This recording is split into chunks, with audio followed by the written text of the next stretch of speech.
Hello, good day once again. This is Daddy GM. Welcome back to our video.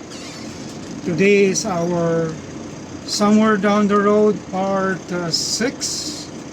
And we thank God for everything. Salamat tayo sa Lord na binigyan tayo ng another journey in life. Another day to drive, another day to say thank you sa lahat ng mga blessings, maliit man o malaki, basta galing kay Lord, we praise and thank Him.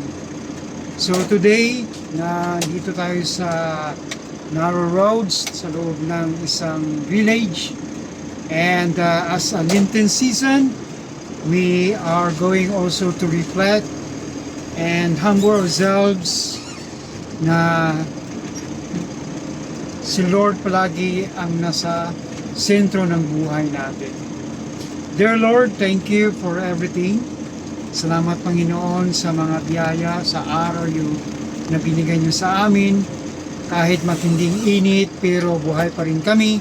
Salamat sa init, Panginoon, para matuyo yung mga labahan. Salamat sa init, Panginoon, na binigyan niyo po kami ng liwanag sa daan, liwanag sa buhay namin, at saka patuloy din yung paglalakbay namin sa araw-araw, sa pagtrabaho, sa pagdasal, sa lahat ng panahon, Panginoon. Inaalay po namin ang araw na ito.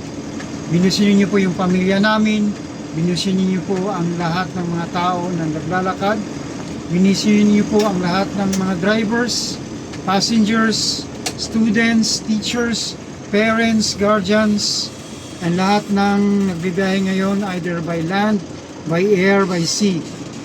Thank you, Lord, and bless us at all times. So, salamat Panginoon, and God bless as always. Bye! See you again in my video. Bye for now.